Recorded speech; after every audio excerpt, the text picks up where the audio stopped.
नमस्कार, मैं दुर्गेंद्र चौहान। पिछले काफ़ी वक्त से कांग्रेस, आम आदमी पार्टी समेत देश की तमाम विपक्षी पार्टियां, ये यूँ कहें कि लगभग संपूर्ण विपक्ष जांच एजेंसियों सीबीआई और ईडी के दुरुपयोग का आरोप लगातार भारतीय जनता पार्टी की केंद्र सरकार पर लगा रहा है और यहाँ तक कह रहा है कि इन एजेंसियों के जरिए चुनाव के परिणाम बदले जाते हैं, दलों में नेता जोड़े और तोड़े जाते हैं, सरकारें बदली जाती हैं। और ये दल जो ये बात कह रहे हैं वो ये भी कह रहे हैं कि भारतीय जनता पार्टी अपनी चुनावी बिसात इन्हीं दो एजेंसियों के जरिए बिछाती है और काफ़ी 8-9 साल से यही काम वो कर रही जब से वो सरकार में है। कर्नाटक में भी चुनाव के दरमियान और चुनाव से ठीक पहले सीबीआई और ईडी की छापेमारी को भी विपक्षी दलों ने इसी परिप्रेक्ष्य में लिया। लेकिन इसमें एक और नाम जुड़ गया है, वो है तमिलनाडु के चीफ मिनिस्टर एम.के. स्टालिन का। स्टालिन ने भी इसको लेकर तीखे आरोप लगाए हैं। दरअसल स्टालिन के मंत्री बालाजी को ईडी ने उठा लिया था और उनको गिरफ्तार कर लिया था। इसके बाद संपूर्ण विपक्ष ने, चाहे शरद पवार हों, चाहे नीतीश कुमार हों, चाहे केजरीवाल हों, चाहे राहुल गांधी हों, कांग्रेस पार्टी हो, संपूर्ण विपक्ष ने इस गिरफ्तारी को लेकर सवाल उठाए थे और ये कहा था कि ये विपक्षी एकता को तोड़ने के लिए इस तरीके की कार्रवाई की जा रही है। आपको बता दें कि विपक्षी एकता के लिए 23 तारीख को पटना में एक बहुत महत्वपूर्ण बैठक है, जिसमें उम्मीद है कि विपक्षी दलों के 10 राज्यों के मुख्यमंत्री समेत 18 दल शामिल होंगे और यहाँ से 2024 की रणनीति जो भारतीय जनता पार्टी के खिलाफ विपक्ष की है वो एक तरीके से नई रफ्तार या नया रूप रंग ले लेगी। और इस एकता को लेकर जाहिर सी बात है भारतीय जनता पार्टी की खेमे में चिंता जरूर है। अगर इतने सारे दल जिनकी 10 राज्यों में सरकार है अगर ये एक साथ हो गए तो निश्चित तौर पर भारतीय जनता पार्टी को नुकसान होगा, इसमें कहीं कोई संदेह नहीं। अभी तक सीबीआई को लेकर 9 दलों ने, या ये 9 दलों की सरकार जहां 9 राज्यों के मुख्यमंत्रियों ने उनको एक तरीके से सीबीआई को अपने राज्य में जांच के लिए जो सहमति उन्होंने दे रखी थी उस सहमति को वापस ले लिया। अब स्टालिन ने भी अपने राज्य में केंद्रीय जांच ब्यूरो की सामान्य सहमति को भी वापस ले लिया। इससे अब तमिलनाडु में भी सीबीआई सीधे कोई कार्रवाई नहीं कर सकती। तमिलनाडु ये निर्णय लेने वाला देश का 10वां राज्य बन गया है। सामान्य सहमति वापस लेने का मतलब यह है कि अब सीबीआई को राज्य में किसी भी मामले में जांच करने के लिए तमिलनाडु की सरकार और मुख्यमंत्री की मंजूरी लेनी पड़ेगी। तमिलनाडु सरकार चाहे तो सीबीआई की जांच की मांग को खारिज भी कर सकती है। मांग क्या, राज्य सरकारें ही एक तरीके से सिफारिश करती हैं, लेकिन अगर कहीं किसी के आदेश पर भी ये जांच ऊपर से आती है तो उसे खारिज भी कर सकती है। गृह मंत्रालय की तरफ से जारी एक आदेश में लिखा गया है कि Delhi special police establishment act 1946 के तहत अब सीबीआई को तमिलनाडु में किसी भी मामले की जांच करने से पहले राज्य सरकार से अनुमति लेना अनिवार्य होगा। स्टालिन सरकार के इस फैसले के एक दिन पहले ही प्रवर्तन निदेशालय यानी ईडी ने मंत्री जो हैं सेंथिल बालाजी उनको मनी लॉन्ड्रिंग के मामले में गिरफ्तार किया था, जिसके बाद सरकार ने यह फैसला लिया। सीबीआई यानी केंद्रीय जांच ब्यूरो भले ही केंद्र सरकार के अधीन है, लेकिन किसी भी मामले में जांच की तभी कर सकती है जब उन्हें हाईकोर्ट, सुप्रीम कोर्ट या केंद्र से आदेश मिलता है। अगर मामला राज्य का है तो राज्य सरकार इसमें जांच की अनुमति देती है, उसकी अनुमति लेना अनिवार्य कर दिया गया है। जिसका मतलब यह है कि सामान्य सहमति वापस लिए जाने के बाद से अब इन 10 राज्यों में अनुमति नहीं है, जिसके कारण अब वो सीबीआई इन राज्यों में सीधे जांच नहीं कर सकती। अब एक अलग तरीके का ये पेच फंस गया और आज मसला क्या है, हम वास्तव में मंथन में जो मसला उठाने वाले हैं कि वास्तव में ये स्थितियां, ये परिस्थितियां कैसे बनी। उन 10 राज्यों में पंजाब है, बंगाल है, दिल्ली है, तमिलनाडु है, इस तरीके बहुत सारी, और महाराष्ट्र भी था, लेकिन अभी वहाँ बीजेपी के जो बीजेपी शामिल है सरकार में, इसलिए उस सहमति को जो पहले वापस लिया गया था महाविकास आघाड़ी ने, उसे फिर से बहाल कर दिया गया है। लेकिन हम आज मंथन में ये बात करने वाले हैं कि ये परिस्थितियां क्यों बनी, संघ जो संघीय ढांचा है, केंद्र और राज्य की परिस्थितियां ऐसी क्यों बनी कि 10-10 राज्यों को ये सहमति वापस लेनी पड़ रही हो। इसका मतलब विपक्ष जो कह रहा है कि कहीं ना कहीं उसके खिलाफ सीबीआई या ईडी का प्रयोग किया जा रहा है, एक अजब तरीके की स्थिति पैदा हो गई है। अब इससे खींचतान बढ़ेगी, राज्य और केंद्र के रिश्ते खराब होंगे। लेकिन मुझे नहीं लगता कि भारत के इतिहास में कभी 10 राज्यों के मुख्यमंत्रियों ने सीबीआई जैसी विश्वसनीय एजेंसी को ये कहा हो कि भाई जो सहमति प्रदान की गई थी पूर्व में उसको वापस लेके अब सीबीआई कोई जांच करेगी तो वहां की सरकार से अनुमति लेगी। इस पर आज हमारा मंथन केंद्रित होगा। दरअसल ये मामला बड़ा पेचीदा हो गया है। अब जो विरोधी दल हैं उनको लगता है कि सीबीआई और ईडी के प्रयोग से जो उनकी एकता है या उन जो भारतीय जनता पार्टी के खिलाफ जो दल मुखर हैं उनके लोगों को जेल में डालने और उनको तोड़ने की कोशिश इन्हीं एजेंसियों के जरिए की जाती है। यही वजह है कि 10 राज्यों की सरकारों ने एक तरीके से सीबीआई की नो एंट्री कर दी है। और आपको वो याद होगा कि बंगाल में तो सीबीआई के लोगों को बंगाल की पुलिस ने गिरफ्तार तक कर लिया था, जेल में डाल दिया था। उसके बाद बहुत बवंडर मचा था, तत्कालीन डीजीपी को दिल्ली तलब किया गया और अंततः वो डीजीपी इस्तीफा देकर अब ममता को सलाह दे रहे हैं, वहाँ के मुख्यमंत्री को। तो ये केंद्र और राज्य के संबंध, और ये यूं ही नहीं है, इसको विपक्षी दल चुनाव से कनेक्ट कर रहे हैं। अगर बात की जाए चुनाव की तो 2024 के चुनाव को लेकर भारतीय जनता पार्टी लगातार आज भी उनकी बैठक चल रही है और बैठकों का दौर एक के बाद एक शुरू है। लेकिन महत्वपूर्ण यह है कि वास्तव में कांग्रेस पार्टी और उसके इर्द गिर्द के दल क्या भारतीय जनता पार्टी को टेंशन दे रहे हैं? क्या उन्होंने एक तरीके से घेराबंदी कर दी है, चाहे वो सीबीआई की नो एंट्री को लेकर हो, चाहे अन्य तरीके से राजनीतिक घेराबंदी हो? क्या ऐसा हुआ है क्या? और यही वजह से क्या जो भारतीय जनता पार्टी के नेतृत्व वाली सरकार या भारतीय जनता पार्टी का जो संगठन है, क्या वो चिंतित है 2024 को लेकर?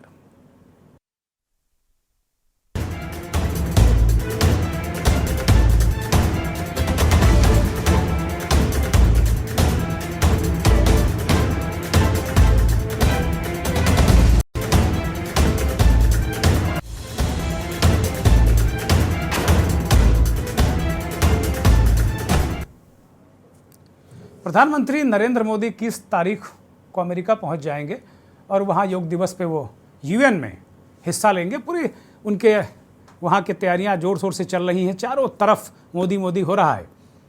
लेकिन रविवार को मन की बात के कार्यक्रम में उन्होंने इमरजेंसी की याद दिलाई। 25 जून 1975 की याद उन्होंने दिलाई और उसकी विभीषिका और पॉलिटिकल लोगों के टार्चर के बारे में उन्होंने बात की। मोदी ने अकारण ही इमरजेंसी की बात नहीं की। इसके कई राजनीतिक निहितार्थ भी निकाले जा रहे हैं, क्योंकि पूरा जो जून का महीना है वो भारतीय जनता पार्टी की पॉलिटिकल गतिविधियों से बिल्कुल भरा पड़ा है। और वजह है कि भारतीय जनता पार्टी का संगठन हो चाहे संघ हो, सबको ये लग रहा है कि कहीं ना कहीं अगर जो 272 सीटों का आंकड़ा है, अगर वो कहीं नुकसान हुआ भारतीय जनता पार्टी को, तो अब 36 दलों वाला अटल जी का एनडीए तो है नहीं। तो स्थिति बेहद मुश्किल और काफ़ी दिक्कत तलब होने वाली है। और अटल जी के जो 36 दलों के एनडीए में 12 ऐसे दल थे जिनकी एक भी लोकसभा सीट नहीं थी, लेकिन अटल जी उनको बांधे हुए थे। वास्तव में जो 272 सीटों का बहुमत का आंकड़ा है, बीजेपी को वो चिंता सता रही है कि क्या 272 वाला आंकड़ा छुएंगे। और कर्नाटक से चुनाव से पहले जो 100 सीटों की मुराद मांग रही कांग्रेस पार्टी भारत जोड़ो यात्रा के दौरान 100 सीटों की मुराद मांग रही थी कि उसे 100 सीटें मिल जाए, 100 सीटें उनकी टारगेट हैं। अब वो 200 सीटों पर कुलाचे मारने लगी है, 200 सीटों के आसपास अपने आप को ये मान रही है। उसके अनुसार वो रणनीति बैठा रही है, गुणागणित बैठा रही है। अब इसमें सीधे अगर देखा जाए तो पिछले बार 190 सीटों पर कांग्रेस और बीजेपी का सीधा मुकाबला हुआ था, जिसमें 19 सीटें कांग्रेस पार्टी जीत पाई थी। इसी तरीके से अगर टोटल सीटें 262 देखें तो यहाँ 103 विपक्ष और 143 बीजेपी जीता था, विपक्ष में कांग्रेस भी है। 35 सीटें ऐसी हैं जहां कांग्रेस, बीजेपी, विपक्षी दल सभी लड़े हैं, उसमें भी कांग्रेस को 4 सीटें मिली हैं। तो परिस्थितियां इस तरीके से हो रही हैं कि कांग्रेस पार्टी को कहीं ना कहीं लगने लगा है कि जो 190 सीटें हैं वो उनके इर्द गिर्द वो अपना ताना बाना बुन रही है, और 190 में अगर आधी भी सीटें, 80 से 100 सीटें भी कांग्रेस पार्टी इनमें झटकने में कामयाब हो जाती है तो फिर मुझे लगता है कि बीजेपी यही सब चीज़ें असेसमेंट कर रही है, इसी वजह से उसको दिक्कत हो रही है। और अब आने वाले दिनों में जैसे जैसे भारतीय जनता पार्टी का कैंपेन आप देखेंगे, उसमें कांग्रेस पार्टी ही केंद्र बिंदु में होगी। कांग्रेस के अत्याचार इमरजेंसी के दौरान और तमाम वो चीज़ें, कांग्रेस की विफलता, नेहरू की विफलता, बहुत सारे आपको सिर्फ पूरा जो कैंपेन बीजेपी का है वो किस तरीके से कांग्रेस के इर्द गिर्द दिखने वाला है। 200 सीटों का टारगेट, और विपक्ष भी टोटल अगर देखता है तो विपक्ष भी एक 100-125 सीटों का आसपास का खेल है। वो ये चाहता है, गैर कांग्रेसी, गैर भाजपाई जो दल हैं वो चाहते हैं कि कम से कम 100-125 सीटों का खेल उनके हाथ में रहे, जिससे सरकार उनके मन की बने।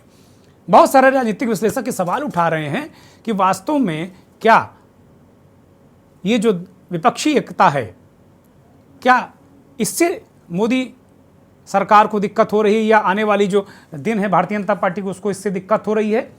वास्तव में ये दिक्कत नहीं है। दिक्कत उसको ये है कि जो कांग्रेस के इर्द गिर्द ताना बाना बुना जा रहा है, अगर कांग्रेस ऐसी स्थिति में आई सरकार के करीब, तो भारतीय जनता पार्टी की ये पूरी कोशिश होगी कि जो कांग्रेस के इर्द गिर्द विपक्षी दल हैं उनको उससे दूर किया जाए। अगर ये दूर नहीं किया तो कांग्रेस को सत्ता के पास पहुंचने में काफ़ी आसानी भी हो सकती है। ऐसी स्थितियां बन सकती हैं। शह और मात का खेल लगातार चल रहा है। 25 जून को पूरे देश में जो इमरजेंसी का काला दिन था, उसको पूरी तरीके से भारतीय जनता पार्टी पूरे देश में ये बात बताएगी कि कांग्रेस ने कितने काले कारनामे किए थे। हालांकि 47 साल इसको हो गए हैं, तो करीब करीब संख्या भी 100 करोड़ बढ़ गई है और तमाम पीढ़ियां बड़ी हो गई हैं। लेकिन ये बात युवाओं को इनको याद दिलाने की ज़रूरत है। ये इसी वजह से भारतीय जनता पार्टी कर रही। इससे पहले 21 जून को पूरे योग दिवस पे सारे सांसदों और नेताओं को कहा गया कि पूरे देश में वो कार्यक्रम करें, उसके जो फोटो हैं उनको अपलोड करें नमो ऐप पर, और इस तरीके से बहुत सारे वो काम करें। ये भी कहा गया कि धीरे धीरे जो मोदी सरकार के 9 साल के जो कार्यकाल है उसको आप लगातार बताएं। ये 29 जून से महाजनसंपर्क अभियान है, प्रेस कॉन्फ्रेंस करें और उसमें बाकायदे ये बात बताई गई है कि जो पत्रकार आपकी बात नहीं करते हैं उनको ही बुलाइए, जो आपके विपक्ष में खड़े होते हैं उनको ही बुलाइए, जो न्यूट्रल हैं उनको ही बुलाइए और उनका फीडबैक लीजिए। वो फीडबैक चाहिए नेतृत्व को। तो इस तरीके की जबरदस्त तैयारी भारतीय जनता पार्टी ने की है। 23 जून को श्यामा प्रसाद मुखर्जी का बलिदान दिवस है, उसको ये बहुत जबरदस्त तरीके से पूरे देश में भारतीय जनता पार्टी मनाने जा रही है। एक तरीके से कार्यक्रमों की एक श्रृंखला है। उस श्रृंखला के जरिए, सोशल मीडिया के जरिए, तमाम सोशल मीडिया इन्फ्लुएंसर को भी, जैसे कांग्रेस पार्टी ने भारत जोड़ो यात्रा के दौरान राहुल गांधी ने यूट्यूबर्स को उनको बुलाकर बातचीत की थी, उसी तरीके से भारतीय जनता पार्टी भी अपने नेताओं से राज्यवार ये कह रही है कि जो सोशल मीडिया इन्फ्लुएंसर हैं, यूट्यूबर हैं, उनको भी बुलाइए, आमंत्रित करिए, उनसे भी बात करिए, क्योंकि सोशल मीडिया का बहुत बड़ा रोल है। अब अगर देखा जाए तो 3 ही परिस्थितियां वास्तव में इस देश में बन रही हैं, और ये पूरी जो परिस्थितियां देखने को मिल रही हैं वो एक तरीके से विपक्ष है जो भारतीय जनता पार्टी के खिलाफ एक सिस्टम, एक तरीके से एक परसेप्शन बनाना चाहता है, वो भ्रष्टाचार को लेकर ये एक बहुत बड़ा अडानी को लेकर वो निशाना साध रहे हैं। इसी तरीके से और एनडीए की कोशिश है, भारतीय जनता पार्टी की कोशिश है कि एनडीए के जो पुराने साथी हैं उसके पास आए और 272 का आंकड़ा वो छुए, या अगर थोड़ा पीछे भी रह जाता है तो ऐसे दलों से बातचीत करके रखे ताकि वो जरूरत पर काम आ सके। और कम से कम कांग्रेस के साथ तो गोलबंद बिल्कुल ना हो।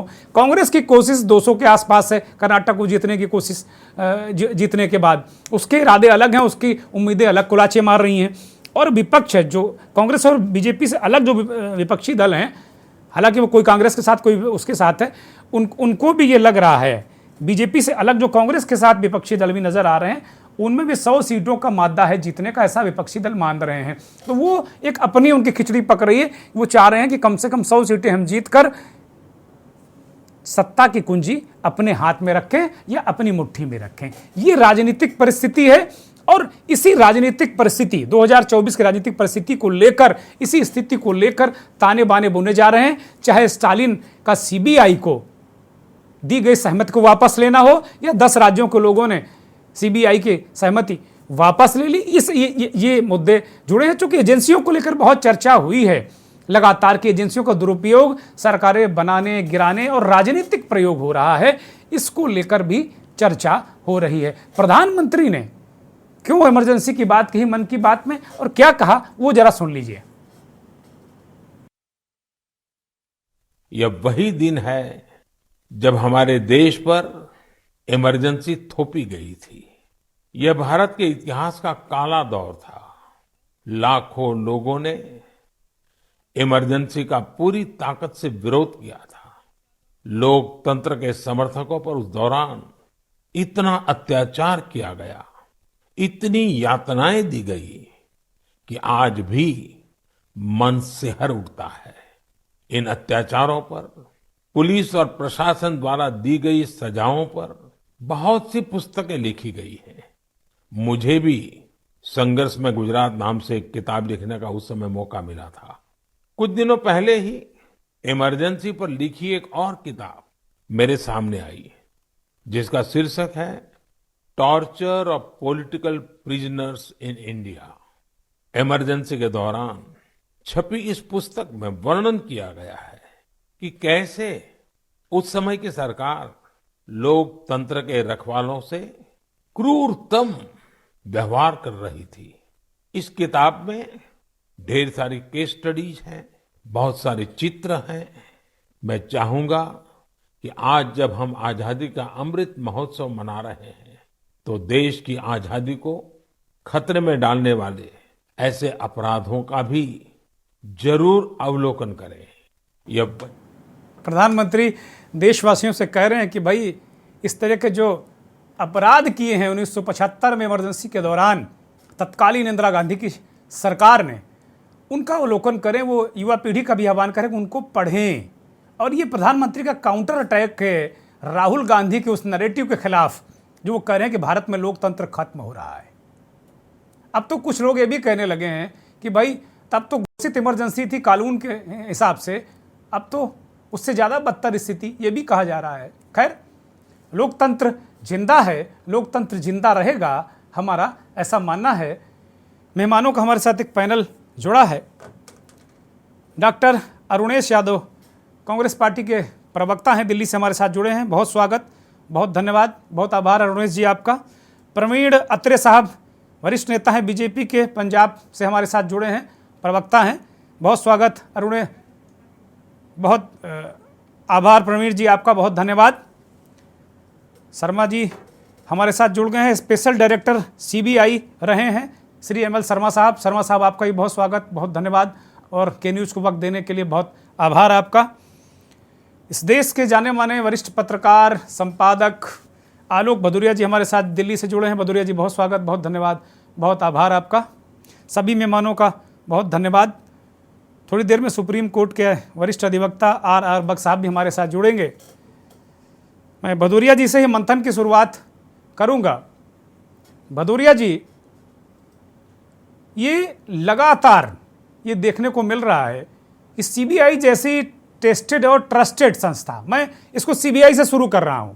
हालांकि भूमिका में मैंने पूरी राजनीति 2024 के लोकसभा की जो भूमिका है उसको अपने दर्शकों के सामने रखा है, और कोई न कोई घटनाक्रम उसके पीछे भूमिका जरूर होती है, ऐसा निश्चित तौर पर होता है। आपने भी तमाम राजनीतिक बवंडर देखे हैं और देश को बहुत लंबे समय से एक बतौर पत्रकार आप देख रहे हैं।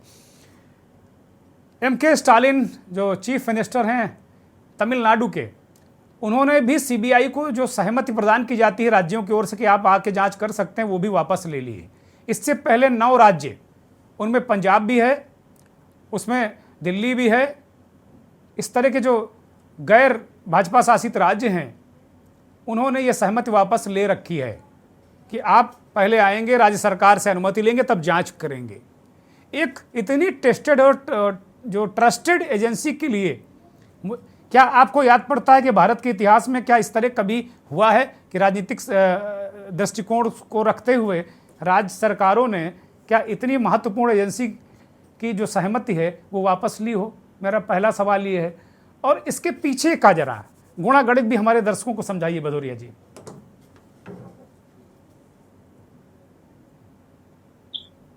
धन्यवाद दुर्गेश जी। देखिए, ये पहले भी होता आया है।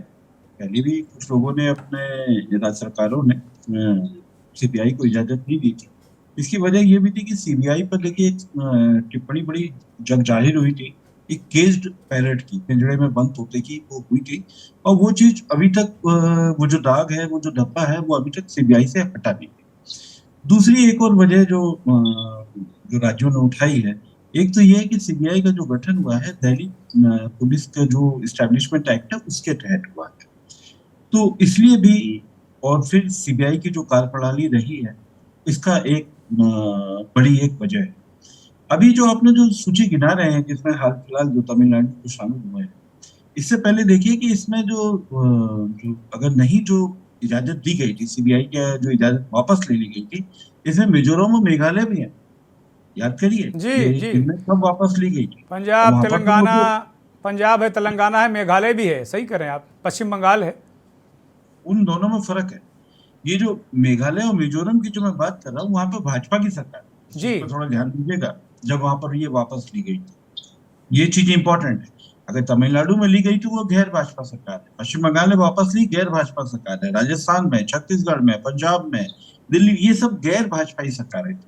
तो वहां से तो एक आपका राजनीति जिस तरीके से करवटें लेती हैं, जिस तरीके से लोगों को निशाना बनाया जाता है, तो वो तो उसका एक आप असर आप मान सकते हैं। लेकिन भाजपा की सरकार में अगर ये वापस ले ली जाती है, तो ये एक महत्वपूर्ण चीज। दूसरी बात, आपका कहना है कि ऐसा क्यों होता है। अब आप देखिए, मैं एक लालू प्रसाद यादव जी की मैं बात करना चाहूंगा। लालू प्रसाद यादव का जो चल रहा था जमीन के बदले नौकरी, 2004 से लेकर 2009 के बीच का मामला है, तब की आप जांच कर रहे हैं। इस सरकार को, मौजूदा सरकार को 9 साल हो चुके। क्या किया, कब किया, क्यों नहीं कर पाए? आखिर क्या सीबीआई में स्टाफ की कमी, या सीबीआई में उनकी जो प्रोफेशनल, जो पेशेवराना जो जांच की क्षमता है, क्या वो कमी है उसमें? हमको ये सब भी सोचना पड़ेगा। एक चीज और भी इमेज करना चाहूंगा, जैसे सीबीआई का लेके मई 2022 में, लालू जी की इसलिए बात कर रहा हूं क्योंकि आपने विपक्ष की राजनीति बोला है, और विपक्ष की राजनीति ही अगले 2 दिन में पटना में घूमने वाली है, तो इसलिए मैं पटना पे ही चलता हूँ, मैं बिहार पे ही चलता हूँ, ज्यादा वो मेरे ख्याल से पाठकों के लिए भी जुड़ाव अच्छा रहेगा। मई 2022 में पहली बार सीबीआई का छापा डलता है। फिर उसके बाद आप क्या सोचा, क्या करते हैं भाई? उसके बाद दूसरा छापा कब डालते हैं? 24 अगस्त को डालते हैं। भाई क्या कर रही थी सीबीआई, कैसी छानबीन करती है? और मामला कब का है? 2004 से लेकर 2009 तक का। तो अब क्यों नहीं ये निष्कर्ष निकाला जाए कि ये सीबीआई किसी राजनीतिक आका के इशारे पे काम करती है? तो जो टिप्पणी है पिंजड़े में बंद तोते वाली, वो क्या गलत है? अब आप देखिए, एक सीबीआई का एक आपको एक मशहूर किस्सा आपको याद होगा, अब तो मैं उसको किस्सा कहूंगा, मैं ये जो इसकी घटनाक्रम, मतलब अगर राजनीतिक शब्दावली में तो वो एक घटनाक्रम, कि एक आलोक कुमार जी का आपको याद आता हो, किस तरीके से वहां पर अस्थाना जी ने वहां पर कब्जा लिया था। ये क्या है, ये क्या है? ये देश है। अब किस तरीके से काम करते हैं, एक को हटाने के लिए या एक को स्थापना, उसको स्थापित करने के लिए इस तरीके से रात में कार्रवाई कर रहे हैं, ये क्या है? तो सवाल है कि हमको ये समझना पड़ेगा। तो ये विपक्ष के आरोप भी जो लगा रही है, वो निराधार नहीं। मेरा मानना है कि सीबीआई का जो भी है कन्विक्शन रेट, उसका सीबीआई का भी एक सामने आना चाहिए कि वो क्यों नहीं मुकाम तक पहुंच पाती। ये भी चीज बहुत महत्वपूर्ण है। अच्छा, हर चीज आप सीबीआई के हवाले डाल देते हैं, ये भी बात नहीं समझ में आती है। भाई क्यों डाल रहे हैं? अभी जैसे एक बार ट्रेन की दुर्घटना हुई जी, दुर्घटना हुई, अब सीबीआई जांच करेगी। अब सीबीआई में टेक्निकल चीजों के लिए कहां बनी है सीबीआई जांच करने के लिए? पर टेक्निकल चीजों की जांच करने के लिए क्या आईआईटी देश में खत्म हो गए हैं क्या? क्या आईआईटी का कोई नहीं जांच कर सकता? वो भी सीबीआई जांच करेगी, वो भी मतलब फेल्योर का। मतलब ये कोई करप्शन है, कोई और मामला है, कोई पेपर्स का है, मनी लॉन्ड्रिंग है, कहीं हो कोई हो, ईडी सीबीआई बात समझ में आती है, लेकिन कैसे सीबीआई कैसे जांच करेगी भी किसी तकनीकी मामले की, ये बात नहीं समझ में आती है। तो जाहिर सी बात है, सीबीआई का छापा नया नहीं है, ये प्रेशर टैक्टिस है, ये प्रेशर टैक्टिस सबको मालूम है, और इसीलिए एक एक करके सब वो ले रहे हैं। तो ये सिलसिला चालू हुआ था मिजोरम 2015, पश्चिम बंगाल 2018, छत्तीसगढ़ 2019, पंजाब, महाराष्ट्र, राजस्थान, केरल, झारखंड 2020, मेघालय, और अब आपका 2023 में आ गया तमिलनाडु। सूची तो बहुत लंबी है, ऐसा नहीं कि कोई अचानक से हो गई है। जी।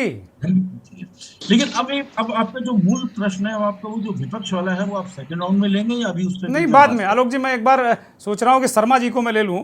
बिल्कुल। पूर्व special director CBI ML Sharma साहब हमारे साथ जुड़े हैं। शर्मा जी, मैं आपके पास आ रहा हूँ। आलोक जी ने दो बड़े प्रश्न उठाए। एक तो बड़ा ये महत्वपूर्ण विषय उठा दिया कि भाई रेल दुर्घटना की जांच भी सीबीआई। पहले हम लोग जब सिटी लेवल पर रिपोर्टिंग किया करते थे तो अगर किसी मामले को उस पर पर्दा डालना है तो जांच एसआईएस या किसी ऐसी एजेंसी को दे दी जाए, विशेष जांच प्रकोष्ठ को, कि 3 साल तक चला करती थी वो, और मामला निपट गया। उसी तरीके से सीबीआई को आलोक जी सवाल इस बात को लेकर उठा रहे हैं, क्या सीबीआई रेल दुर्घटनाओं के लिए सक्षम एजेंसी है या उसको दिया जाना चाहिए या उसका समय बर्बाद किया जा रहा है। दूसरी बात, ये लगातार चाहे राजनीतिक दृष्टि से, चाहे राजनीति विपक्ष कर रहा हो, चाहे जो लोग कर रहे हो, लेकिन सीबीआई जैसी प्राइम एजेंसी, इतनी जिसमें देश के लोगों की आस्था है, देश के लोग अगर किसी कहीं से कोई न्याय नहीं मिलता है तो वो सीबीआई की जांच की मांग करते हैं कि भैया सीबीआई से करा दो। इतनी आस्था है इस देश के लोगों की सीबीआई पर, अभी भी है। इतना सारा बवंडर और इतने सारे आरोप, इतने डेंट लगने के बाद अभी भी लोग कहते हैं सीबीआई जांच करा दो भाई, और मुझे न्याय मिल जाएगा इसके। तो ये लगातार जो राज्य वापस ले रहे हैं अपनी सहमति, और सीबीआई की वर्किंग, वो तमाम जो जांचें करती है उसके निष्कर्ष पर क्यों नहीं पहुंचती? शर्मा जी।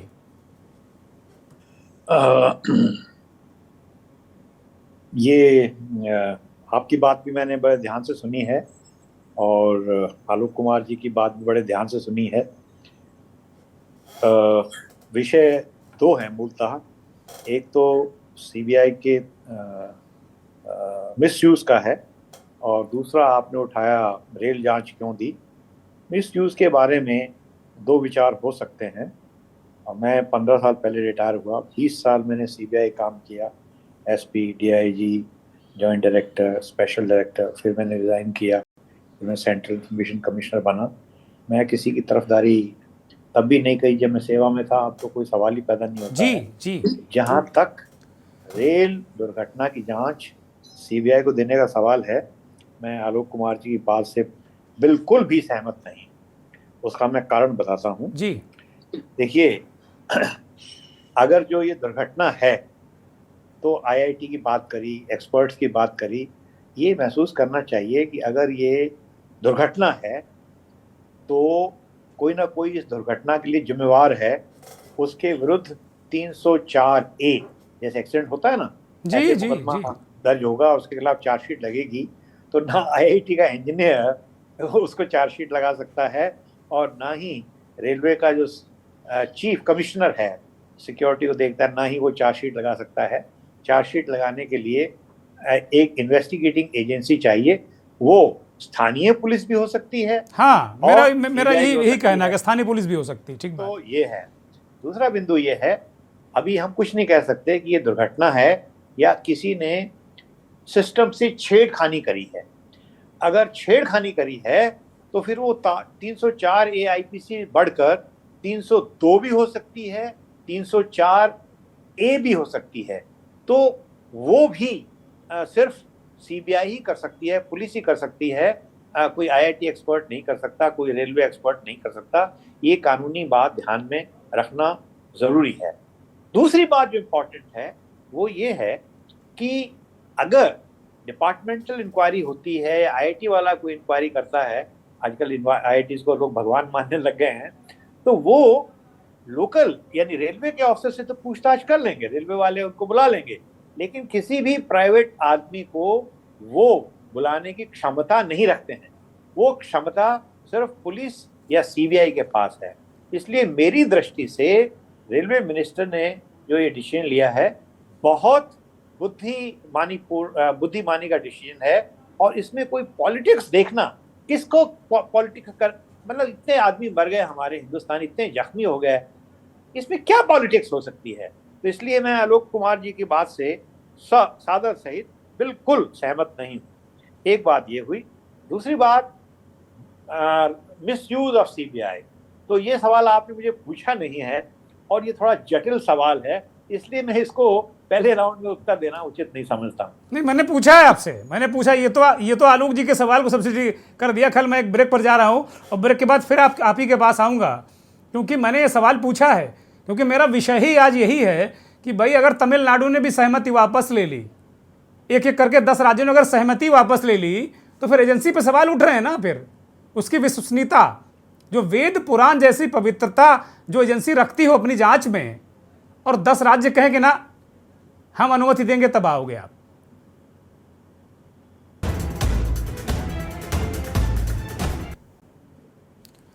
ब्रेक से लौट आए हैं और सीधे सीबीआई के पूर्व स्पेशल डायरेक्टर एमएल शर्मा साहब के पास चलेंगे, क्योंकि मेरा मूल प्रश्न रेल दुर्घटना वाले प्रश्न में विलीन हो गया।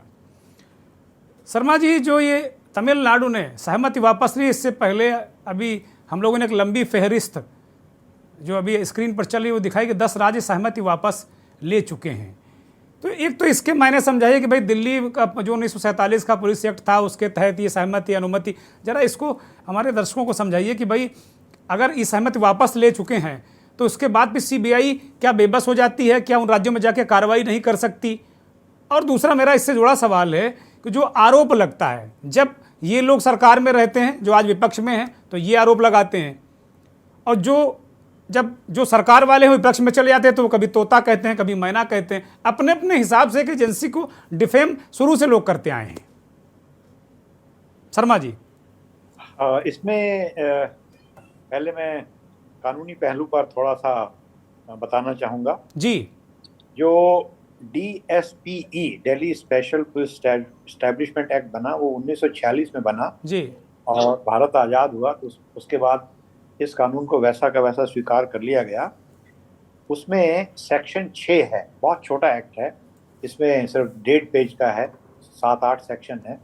तो सेक्शन 6 में ये है कि सेक्शन 6 आने से पहले मैं कहना चाहूँगा कि सेंट्रल गवर्नमेंट एम्प्लॉयज़ के ऊपर सीबीआई का पूरा जुरिस्डिक्शन है। सीबीआई किसी भी सेंट्रल गवर्नमेंट एम्प्लॉय के विरुद्ध जांच कर सकती है। साथ ही साथ यूनियन टेरिटरीज, उसको सेंट्रल गवर्नमेंट ही माना गया है कानूनी दृष्टि से। यूनियन टेरिटरीज जो हैं उसमें भी सीबीआई का स्वतः ही जुरिस्डिक्शन है, उसमें किसी स्वीकृति की, पूर्व स्वीकृति की आवश्यकता नहीं है। लेकिन जहाँ तक राज्य हैं, क्योंकि हमारे संविधान में पुलिस और कानून व्यवस्था वो राज्य लिस्ट, स्टेट लिस्ट में आते हैं, तो वो स्टेट पुलिस का काम है। तो इसलिए उसमें प्रावधान से सेक्शन 6 में ये डाला गया है कि अगर कोई राज्य तफ्तीश कराना चाहता है, किसी क्राइम की, मर्डर है, रेप है या कुछ है, तो वो सेंट्रल गवर्नमेंट को रिक्वेस्ट करता है और सेंट्रल गवर्नमेंट सीबीआई से ये कह सकती है कि आप इसकी तफ्तीश करिए। स्वतः सीबीआई किसी स्टेट में जो क्राइम हुआ है, चाहे वो करप्शन का हो, चाहे रेप का हो, चाहे मर्डर, तफ्तीश नहीं कर सकती है। तो ये हमारी कानूनी व्यवस्था है। लेकिन अब इस कानूनी व्यवस्था का कोई महत्व नहीं रह गया है। इसको महसूस करना, इसको जानना बहुत आवश्यक है, क्योंकि कलकत्ता हाई कोर्ट ने सबसे पहला जजमेंट दिया कि हम हाई कोर्ट अपने रिट जुरिस्डिक्शन में इस सेक्शन 6 को नकारते हुए, इग्नोर करते हुए भी हम जो है ऑर्डर कर सकते हैं सीबीआई इन्वेस्टिगेशन का, चाहे वो अपराध किसी भी राज्य में हुआ हो। और सुप्रीम कोर्ट ने उसको अप्रूवल दे दिया। तो इसलिए इसका कोई महत्व नहीं बचा है। हाई कोर्ट और सुप्रीम कोर्ट धड़ाधड़ केसेस सीबीआई को दिए जा रहे हैं। एक बात तो ये ध्यान रखने की है। दूसरी बात मैं ये जो कहना चाहता हूँ, पीड़ा सबके मन में है, और आलोक जी ने कुछ पीड़ा बताई कि 2004 में मुकदमा हुआ। बात तो सही कह रहे हैं, कानूनी दृष्टि में उसमें कोई कमी नहीं है, क्योंकि जो क्रिमिनल ऑफेंस होता है 1000 साल बाद भी उसकी तफ्तीश हो सकती है। नाजिर जो है जर्मन नाजी के खिलाफ अभी भी तफ्तीश हो रही है, उनको अभी भी सजा मिली। कानूनी दृष्टि से उसमें कोई कमजोरी नहीं है, लेकिन मॉरल दृष्टि से उसमें जो भी है मैं पूर्णतः उससे सहमत नहीं हूं।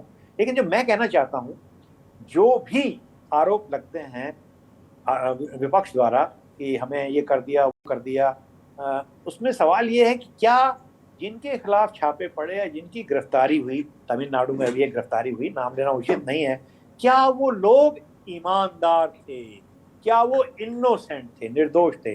पहला टेस्ट तो ये है, इस दृष्टि से उसको देखना चाहिए। तो इन सब चीजों का भी ध्यान रखना जरूरी है। तीसरी बात जो मैं महत्वपूर्ण बात मैं कहना चाहता हूँ वो ये है कि एक राज्य गया, दूसरा 10 राज्य गए, ये राज्य अपना बहुत बड़ा नुकसान कर रहे हैं। इसमें कोई गहरी थिंकिंग नहीं है, ये प्योर पॉलिटिक्स है। उसका कारण ये है कि जब भी किसी राज्य में कोई विपदा आएगी, कोई बड़ा रेप का केस हो जाएगा, कोई मर्डर का केस हो जाएगा, कोई किसी राजनेता का असैसिनेशन हो जाएगा, तो लोकल पुलिस में क्षमता तो है लेकिन लोगों में वो विश्वास नहीं है, क्योंकि जो भी पार्टी पावर में आई उसने पुलिस को कुचल दिया। तो इसलिए सीबीआई में अभी भी थोड़ी सी क्रेडिबिलिटी है, क्योंकि वो इतने दूर बैठे हैं, जब घटना हुई है उसको उतना प्रभावित शर्मा जी, इसी क्रेडिबिलिटी पर तो सवाल उठ रहा है कि अब तो विपक्ष कहने लगा पुलिस से बदतर हो गई। दिक्कत यही है, आप लोगों ने जिस सीबीआई में काम किया वो निश्चित तौर पर अद्भुत सीबीआई थी यही, लेकिन आज ये कहा जा रहा है ना कि भाई वास्तव में जिन राज्यों ने वो वापस लिया ये क्यों ले रहे हैं बार बार? ठीक है, राजनीति में मान सकता हूँ, इसमें राजनीति हो सकती है, लेकिन कहीं ना कहीं उंगली उठती है। आपने कहा कि बिल्कुल मैं सहमत हूँ कि भाई सेंथिल साहब जो तमिलनाडु के मिनिस्टर हैं उनको गिरफ्तार किया ईडी ने।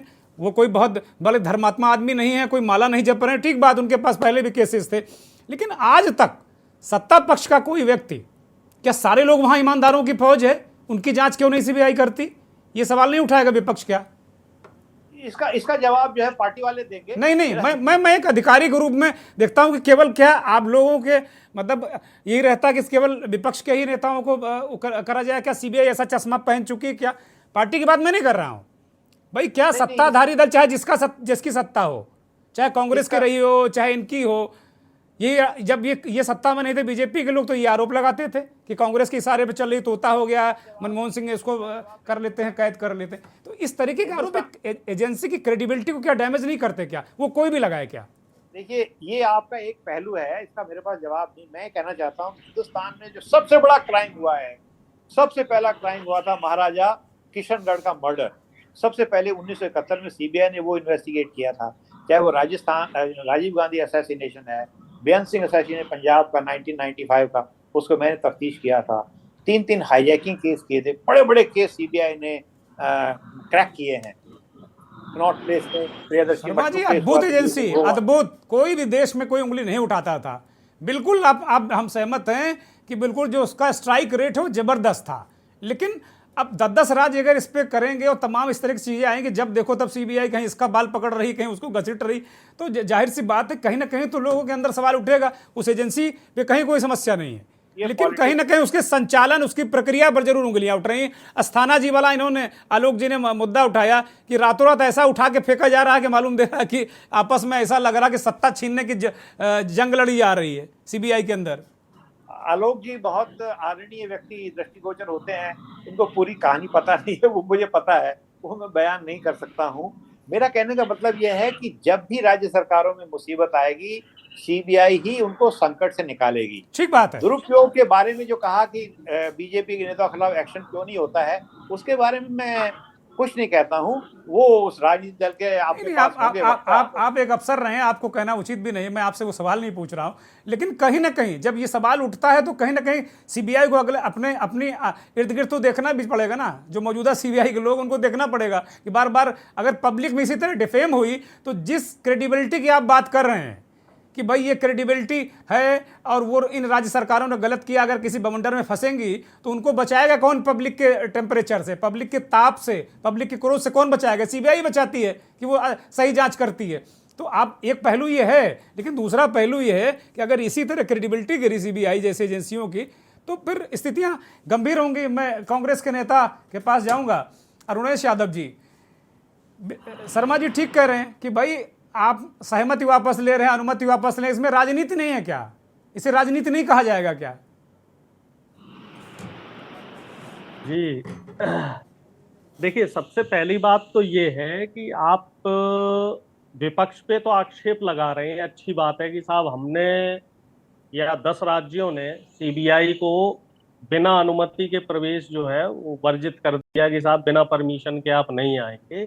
लेकिन आप इससे पहले एक पैटर्न समझिए, जिसपे आप भी कह रहे थे कि यही सीबीआई है कि जब वो नेता कांग्रेस पार्टी में होते हैं। मैं ये नहीं कह रहा हूं कि आप बीजेपी पार्टी के नेताओं के ऊपर रेड क्यों नहीं डाल रहे, मैं तो ये कह रहा हूं कि वो नेता जो कांग्रेस पार्टी में थे पहले, हेमंत विश्व शर्मा हो, चाहे वो एकनाथ शिंदे जी हो, चाहे जितिन प्रसाद जी हो, इस तरीके की तमाम ऐसी लिस्ट है जो नेता कांग्रेस में थे और विपक्षी दलों में थे, इनके ऊपर सीबीआई के सम्मन जा रहे थे, सीबीआई की रेड पड़ रही थी।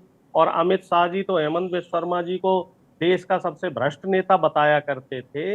लेकिन जब ये लोग बीजेपी में शामिल हो गए, बीजेपी में पहुंच गए, या बीजेपी के साथ गठबंधन करके ये मुख्यमंत्री बन गए या मंत्री बन गए या सांसद बन गए या विधायक बन गए, तब सीबीआई ने इनके ऊपर कार्रवाई करनी बंद क्यों कर दी? तो जाहिर सी बात है, सीबीआई जैसी संस्थाओं का एक राजनीतिक दुरुपयोग भारतीय जनता पार्टी द्वारा किया जा रहा है।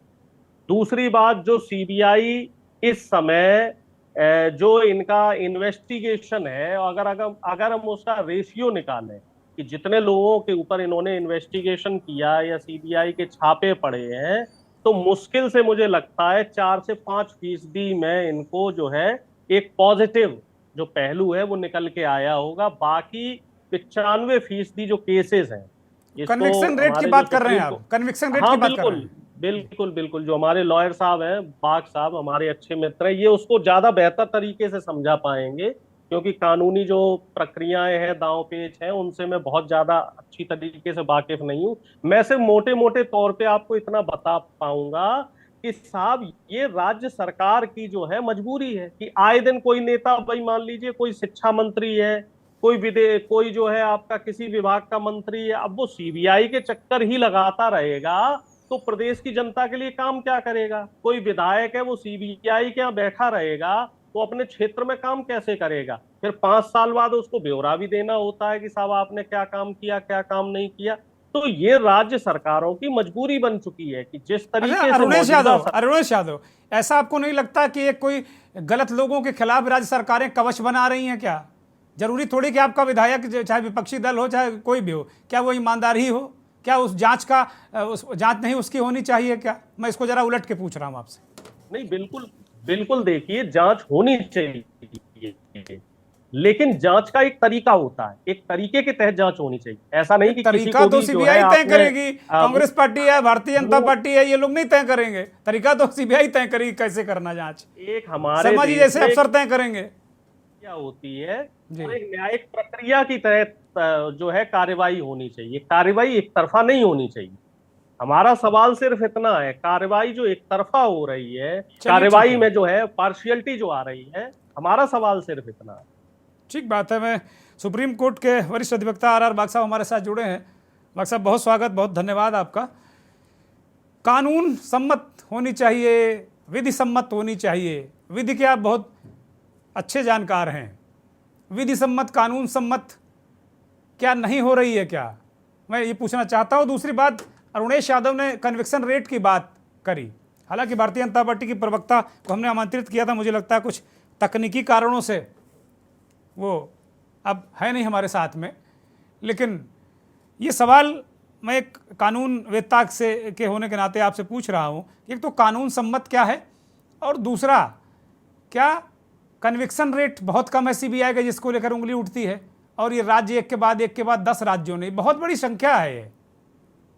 जी धन्यवाद आलोक जी। मैं ये कहना चाहूँगा कि ये जो एजेंसी है ये 1946 में तो बनी, और वहाँ पे उनका एम एन ऑब्जेक्टिव जो था, UPC the main objective of this act, तो कहीं ना कहीं 1947 पहले की भारत आज़ादी होने की पहले है। उससे पहले भी बहुत बड़े बड़े रोल आउट एक्ट हुआ और बहुत तमाम ट्रायल हुई है।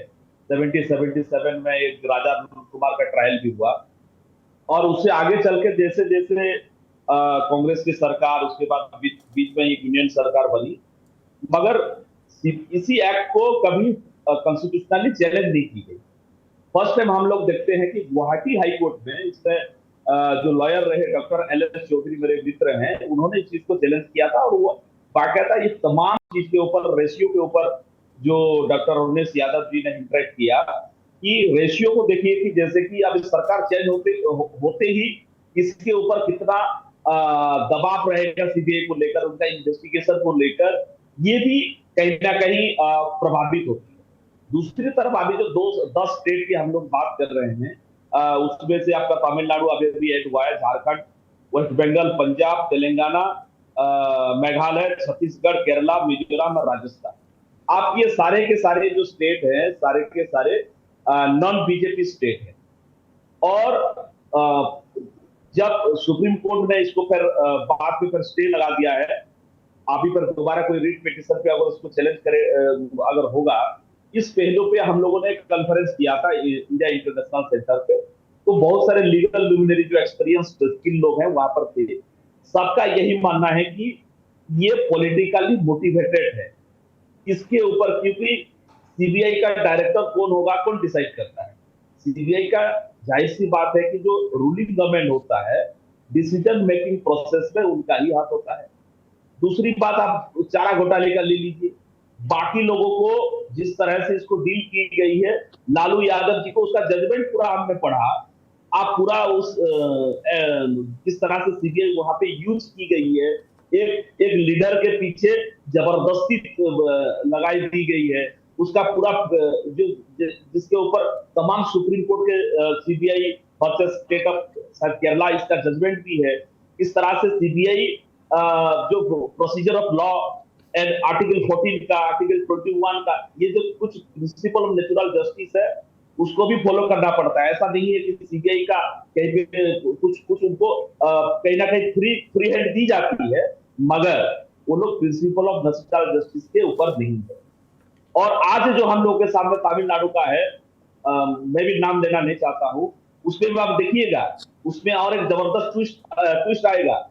तमिलनाडु, एक तो स्टालिन साहब ने एक में यस किया है, दूसरे में नो किया है, और आज भी वेस्ट बंगाल में ममता बनर्जी के वो कौन से टावर घोटाले में इवन की स्टेट गवर्नमेंट के परमिशन के बावजूद वहां पे नो है, लेकिन फिर भी वहां पे इन्वेस्टिगेशन चल रही है। झारखंड में भी इन्वेस्टिगेशन चल रही है।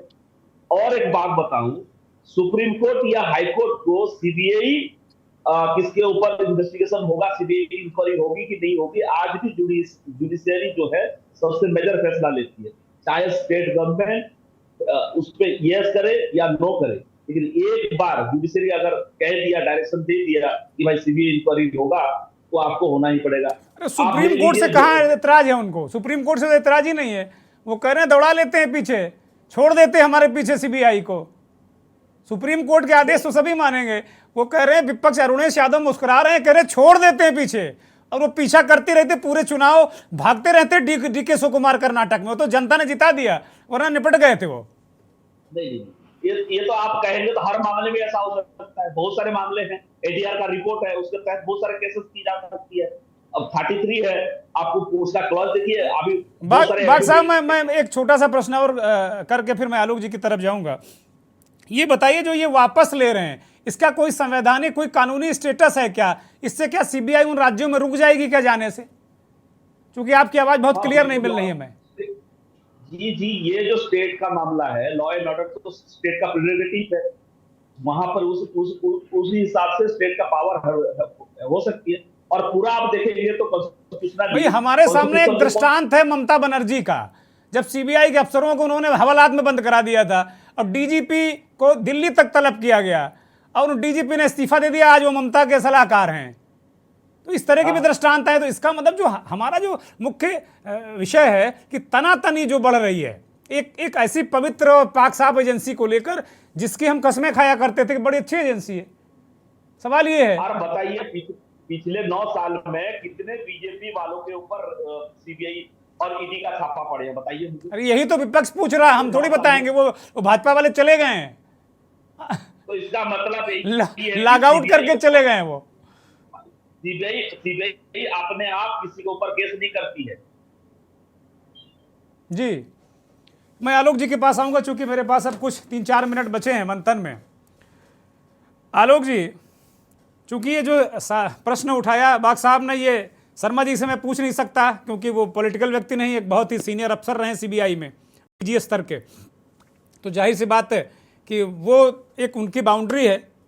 बहुत बड़े बड़े मामलों की उन्होंने जांच भी की है, एक से एक बड़े मामले जांच किए, बड़ा ट्रस्टेड और टेस्टेड अफसर रहे हैं सीबीआई के, पुलिस के। अब मैं आप ही के पास आ रहा हूँ, वो कह रहे हैं बाग साहब कि भाई 9 सालों में बताओ कि बीजेपी वाला कौन अंदर गया है, ये बड़ा सवाल हो रहा है। तो कहीं ना कहीं राजनीति तो है आलोक जी पीछे ने।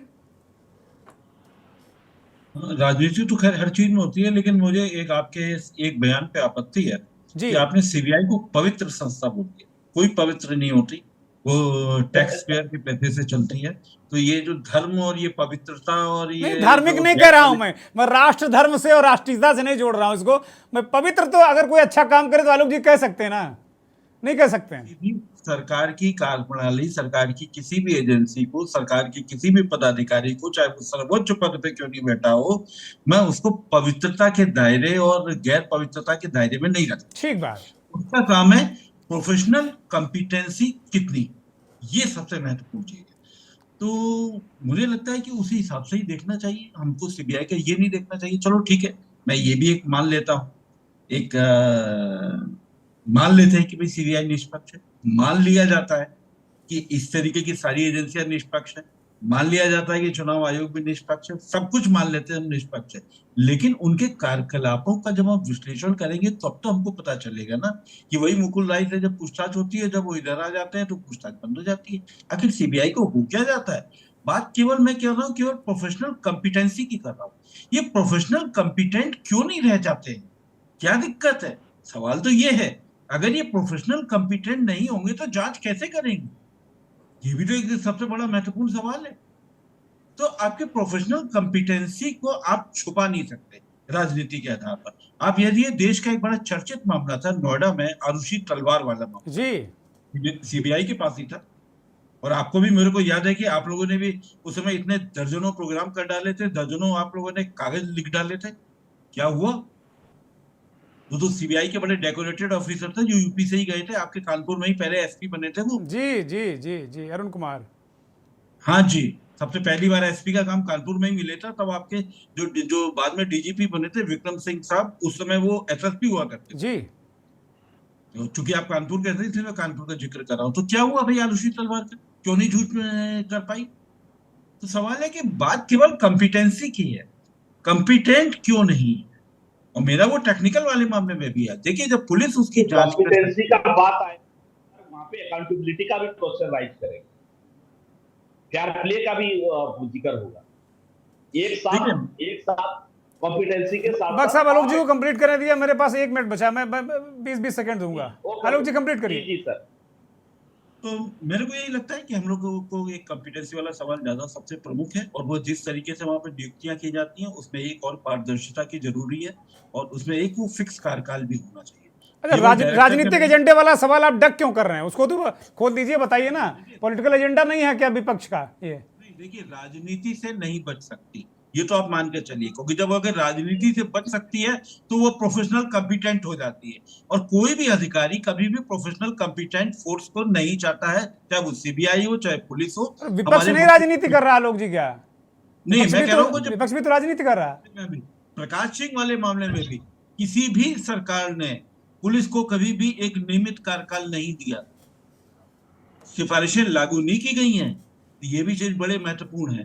तो जब वही नहीं लागू किया गया तो आप केवल सीबीआई से आप क्या क्या उम्मीद कर सकते हैं? राजनीतिक वो हथियार है और वो टूल उसी की तरीके से इस्तेमाल होता है, तो वो होता रहेगा। आज जिसकी सरकार आई वो इस्तेमाल करेगा, मतलब कुल मिला के नटसेल में ही कहना आपका। बिल्कुल। मैं शर्मा जी के पास आऊंगा, बस 10 सेकंड में शर्मा जी आपका कमेंट। आलोक जी कॉम्पिटेंसी की बात कह रहे हैं, भाई कॉम्पिटेंट तो होना चाहिए ना, आप लोग बड़े कॉम्पिटेंट अफसर थे। मैं मैं अपने आप बारे में कुछ नहीं कहता। मैं अरुण जी की बात से 100% सहमत हूँ कि सीबीआई जैसी नेशनल एजेंसी में हर अफसर में बहुत अधिक मात्रा में कॉम्पिटेंस होनी चाहिए, इसके बारे में कोई दो राय नहीं हो सकती हैं। और मैं उनकी दूसरी बात से भी सहमत हूं कि कॉम्पिटेंस तभी हो सकती है जब पॉलिटिक्स से अफसर बच रहा हो। क्योंकि पूरी तरह नहीं बच सकता तो उसको अपनी मर्यादा को ढूंढना पड़ेगा कि कहां तक मुझे जाना है और कहां मुझे नो कहना है। मैं इनकी बात से पूर्णतः सहमत हूं। चलिए, मुझे लगता है कि अब ज़्यादा वक्त नहीं, मैं 5 सेकंड में एक कमेंट लूँगा बख्श साहब का। बख्श साहब, कानून की स्थितियाँ परिस्थितियाँ क्या कहती हैं? क्योंकि हम लोग सब कुछ आके कानून के पास आ जाता है, सुप्रीम कोर्ट हाई कोर्ट के पास आ जाता है। बख्श साहब जी जी जी जी जी जी तो बहुत कानून संक्षिप्त वही है। टिप्पणी, छोटी सी टिप्पणी जी। इवेलिट की, सीबीआई की, आप बहुत सारे तमाम आप अभी फिलहाल अंडर स्टडी हैं और इसके ऊपर मिक्स ओपिनियन है। अभी जितने भी जूरिस्ट हैं जिनके साथ आप इंटरेक्शन करते हैं, और सबका एक मिक्स ओपिनियन है कि कहीं ना आगे चलकर सीबीआई को बंद करना पड़ेगा, या जैसे इम्पार्शियल जुडिशियरी है ऐसे कि इम्पार्शियल सेंट्रल एजेंसी को इवॉल्व किया जाए। ठीक बात है, धन्यवाद। ठीक बात है, ठीक बात। मैं एक छोटा सा कमेंट अरुणेश यादव का लूँगा। अरुणेश यादव, जब आप लोगों की सरकार रहती है तो आप पे यही आरोप लगता है, अब उनकी सरकार है बीजेपी की तो आप लोग यही आरोप लगाते हैं। मतलब एक एजेंसी को ये राजनीतिक दल या नेता, ये मतलब उसको एजेंसी नहीं रहने देते, उसको अपनी प्राइवेट लिमिटेड कंपनी बना देते हैं। नहीं, देखिए ऐसा है, उस समय का जो आप दर देखिए कि सीबीआई ने कितने छापे मारे और उसमें कितने क्या परसेंटेज रही, और उसमें ऐसा नहीं कि सिर्फ बीजेपी के खिलाफ ही हुए, उसमें कांग्रेस पार्टी के भी कुछ नेताओं के खिलाफ कांग्रेस पार्टी ने ही, हमारी पार्टी ने ही जांच करवाई है। तमाम एग्जाम्पल है, समय अभाव है, इस वजह से मैं ये ना बताते हुए कह रहा हूँ कांग्रेस पार्टी ने कभी भी दुरुपयोग नहीं किया इस तरीके से। और दूसरी बात जो आप कह रहे थे कि बीजेपी के प्रवक्ता लॉग आउट कर गए, तो मैं कहना चाहता हूं अगर यही आप सांप्रदायिक डिबेट करते तो बीजेपी के प्रवक्ता शायद किसी और साथी को बोलने नहीं देते, क्योंकि आज वो घिरे हुए थे, तमाम विशेषज्ञ लोग थे। इसी वजह से मुझे लग रहा है शायद हमारे बीजेपी के साथी जो है वो लॉग आउट कर बहुत शुक्रिया अरुणेश यादव, बहुत शुक्रिया। एमएल शर्मा साहब, आपका भी बहुत शुक्रिया, आपने बड़ा कीमती वक्त दिया। बख्श साहब, आपका भी बहुत शुक्रिया। आलोक जी, आपका भी बहुत शुक्रिया। प्रवीण अत्रे जो लॉग आउट कर गए, उनका भी बहुत बहुत धन्यवाद, बहुत बहुत आभार। धन्यवाद उन करोड़ों दर्शकों का जो के न्यूज़ को देखते हैं और हमारे इस खास कार्यक्रम मंथन को देखते हैं।